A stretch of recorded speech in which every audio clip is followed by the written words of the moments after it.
Praise the lord. ప్రభు పెరట మరొక దినంలోకి మీకు అందరికీ వందనాలు. ఈ దినము ప్రభు మన కొరకు ఏర్పాటు చేసుకున్న వాక్య భాగము అపోస్తలుడైన పౌలు గారు హెబ్రీయులకు రాసిన పత్రిక 2వ అధ్యాయము 1వ వచనము.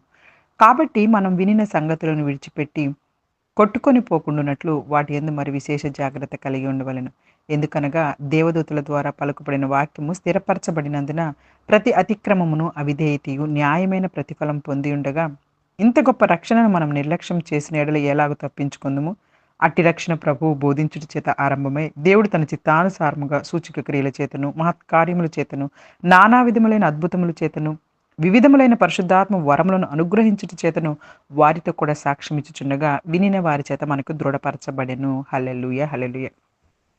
పరిశుద్ధ దేవుడు ఈరోజు ఈ వాక్య భాగం ద్వారా మనతో మాట్లాడడానికి ఇష్టపడుతూ ఉన్నారు.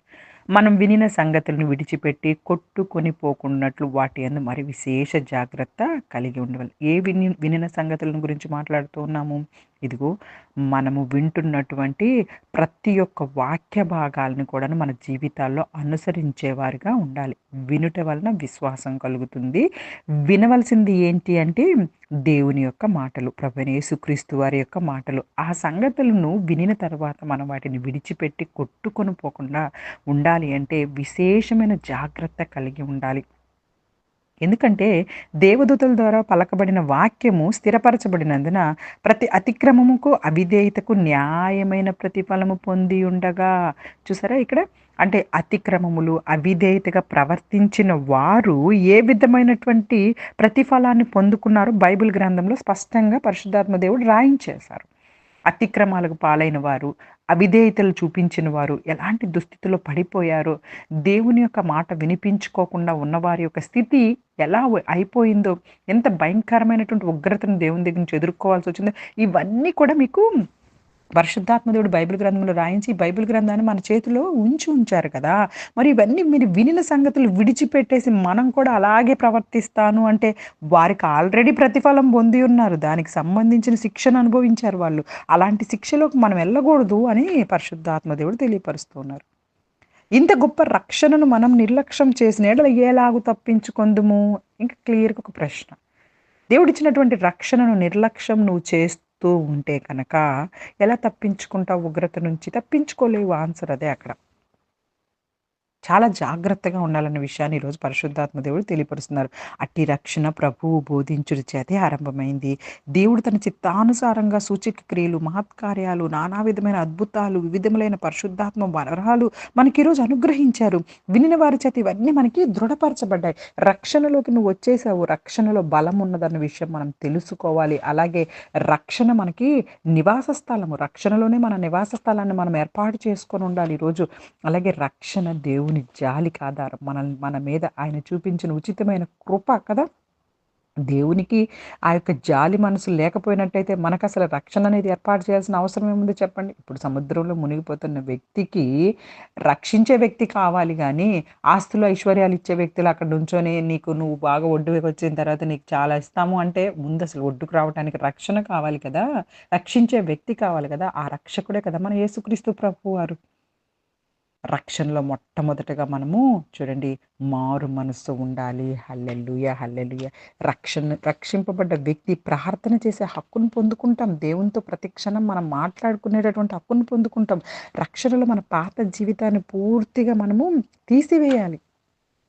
రోమపత్రికలో మనకి స్పష్టంగా రాయబడి ఉంటుంది. రోమపత్రిక 12వ అధ్యాయంలో మీరు నూతన ప్రాచీన స్వభావాలన్నిటినీ కూడాను విడిచిపెట్టేసేసి నూతనంగా మారిపోవాలి అన్న విషయాన్ని స్పష్టంగా మనకు రాయబడి ఉంటుంది. హల్లెలూయా. చూడండి, రోమీయులకు రాసినటువంటి పత్రిక 12వ అధ్యాయంలో మనం చూసుకోగలిగితే 2వ వచనము, మీరు ఈ లోక మర్యాదను అనుసరింపక ఉత్తమమును అనుకూలమును సంపూర్ణమై ఉన్న దేవుని చిత్తమేదో పరీక్షించి తెలుసుకొనున్నట్లు మీ మనస్సు మారి నూతన మగటం వల్ల రూపాంతరం పొందుడి. నూతన స్వభావాన్ని తెచ్చేసుకోవాలి మనం.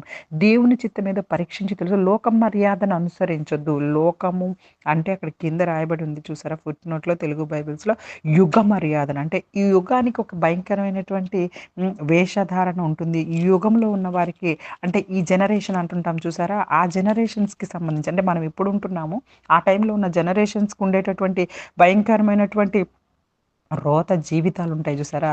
ఆ భయంకరమైన పాపకు సంబంధించిన క్రియలు వాటిని నువ్వు అనుసరించొద్దంటున్నారు. వాటిలోకి నువ్వు వెళ్ళొద్దని స్పష్టంగా తెలియపరుస్తున్నారు. ఉత్తమమును, అనుకూలమునై సంపూర్ణమైన దేవుని చిత్తమేదో పరీక్షించి తెలుసుకొనున్నట్లు మనము మీ మనస్సు మారి మారు మనస్సు పొందాలి. రక్షణలోకి నువ్వు వస్తున్నావు అంటే నీ మనస్సు మార్చుకోవాలి. ఇక్కడ జెకర్యా గ్రంథం 10వ అధ్యాయం 6వ వచనంలో కూడా చూడండి. నేను యూదా వారిని బలశాలులుగా చేసేదను. యోసేపు సంతతి వారికి రక్షణ కలుగజేసి వారికి నివాస స్థలం ఇచ్చేదను. నేను వారి ఎడల జాలిపడుదును. నేను వారి దేవుడినైన యెహోవాను. నేను వారి మనవి ఆలకింపగా నేను వారిని విడిచిపెట్టిన సంగతి వారు మరిచిపోతున్నారు. ఈరోజు చూసారా? మన ఎడల జాలిపడి రక్షణను ఏర్పాటు చేసి దేవుడు రక్షించుకున్న తర్వాత కూడాను మరలా మన మనవిలో ఆయన ఆలకిస్తున్నా కూడా మన మనవి ఆలకించే ఆయన ఈ రక్షణ దయచేశాడన్న విషయం మరిచిపోయి మళ్ళా పాత రోత జీవితాలకు వెళ్ళిపోతున్న వారిని గురించి పరిశుద్ధాత్మ దేవుడు ఈరోజు మన దగ్గర హెచ్చరింప చేస్తా ఉన్నారు. చూడండి ఎంత బాధగా దేవుడు ఇక్కడ మనతో మాట్లాడుతూ ఉన్నారు అంటే, ఇదిగో మీరు రక్షణను ఎందుకు నిర్లక్ష్యం చేస్తా ఉన్నారు? ఆ రక్షణ వలన మనం ఈరోజు క్షమింపబడ్డాము. ఆయనందు మనం క్రొత్తగా సృష్టింపబడ్డాము. ఆయనకు దగ్గరగా సమీపస్తులుగా ఉండగలుగుతున్నాము.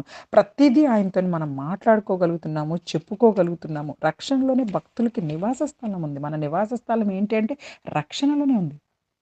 దేవుని యొక్క ఆత్మలో ఉండటమే మనము. రక్షణలో ఉండటము అంటే. మనం ఇంతకు ముందంతా కూడాను భయంకరమైన చీకటిలో ఉన్నాం. ఆ చీకటిలో నుంచి మనల్ని ఆశ్చర్యకరమైన ఆయన వెలుగులోకి చేర్చుకున్నాడు రక్షణ ద్వారా. మనం వాటిలోనే నిలిచి ఉండాలని దేవుడు కోరుకుంటూ ఉన్నాడు. దేవుడు ప్రేమ యందు నిలిచినవాడు. రక్షణలోకొచ్చేసిన మనం అందరము కూడాను ఎలా ఉండాలి అంటే, ఇదిగో నమ్మిన వారికి మనం ఎప్పుడు మోసం చేసే వారిలోకి వెళ్ళకూడదు. కృతజ్ఞత కలిగినటువంటి జీవితాలతోటి మనము బ్రతకాలి. రక్షణ దేవుడిచ్చినటువంటి ఉచితమైన కృప అన్న విషయాన్ని మనం గుర్తుపెట్టుకోవాలి. దేవుడు మన ప్రార్థనలు ఆలకిస్తాడు. రక్షింపబడినటువంటి ప్రతి ఒక్కరి ప్రార్థనలు ఆలకిస్తూ ఉన్నాడు దేవుడు. మనం ఇంకా మనుషులందరి కొరకు ప్రార్థించాలి. రాజుల కొరకు ప్రార్థించాలి. చూడండి దేవుడు ఇదిగో మీరు తట్టండి, మీరు అడగండి ఇస్తాను అంటూ ఉన్నారు. మీరు అడగండి, తట్టండి. ఇంకా ఇదిగో దొరుకు వరకు అడగండి, దొరుకు వరకు. ఆ విధవరాలు ప్రార్థనలో ఏ విధంగా పోరాడిందో దేవుడు అనేక విషయాలను మనకు బైబిల్ గ్రంథంలో రాయించారు. ఆయన ఎల్లప్పుడూ మీరు ప్రార్థిస్తా ఉండండి. ఉదయం, మధ్యాహ్నం, రాత్రి కన్నీరు విడిచి ప్రార్థించండి, పట్టుదలతో ప్రార్థించండి, సంతోషం వచ్చినా ప్రార్థించండి, ఎడతెగక ప్రార్థించండి అంటున్నారు. రక్షింపబడిన వారిలో ప్రార్థన మెలకువ ఉండాలి. ఎప్పుడు ప్రార్థనలో మెలకువగా మనము ఉండగలగాలి. రక్షింపబడిన వారి మనవి దేవుడు ఆలకించడానికి సిద్ధంగా ఉన్నారు. కానీ మనమే ప్రార్థనా జీవితాన్ని ఎక్కడో వదిలేస్తా ఉన్నాము. చాలా జాగ్రత్తగా ఈరోజు ఇదిగో ఇంత గొప్ప రక్షణను ఎందుకు నిర్లక్ష్యం చేస్తున్నావు? రక్షణ ద్వారా నువ్వు దేవుని యొక్క బలాన్ని పొందుకుంటున్నావు, ప్రార్థనా శక్తిని పొందుకుంటున్నావు, మారు మనసు పొందుకుంటున్నావు. పాత జీవితంలో ఉన్నవన్నిటిని విడిచిపెట్టేసేసి ఎంతో చక్కగా రక్షణలో మనందరము స్థిరపడి ప్రభువు వచ్చే వరకు ఆ రక్షణను కొనసాగించాలని చెప్పేసి అంతవరకు సహించిన వాడే రక్షింపబడను మరలా తెలియపరుస్తున్నారు. కాబట్టి మనందరం చాలా జాగ్రత్తగా ప్రతి ఒక్క విషయంలో కూడా నీ లోక మర్యాదను అనుసరింపక ఉత్తమము అనుకూలమైనటువంటి దేవుని చిత్తం మీద పరీక్షించి తెలుసుకున్నట్టు మేలైన వాటిల్లో ఉండాలని కోరుకుంటూ ఈ చిన్ని వాక్య భాగాన్ని దేవుడు ఆశీర్వదించి దీవించును కాక మనందరం రూపాంతరంలోకి మారిపోవాలి. హల్లెలూయా ఆమేన్. God bless you. God bless you all.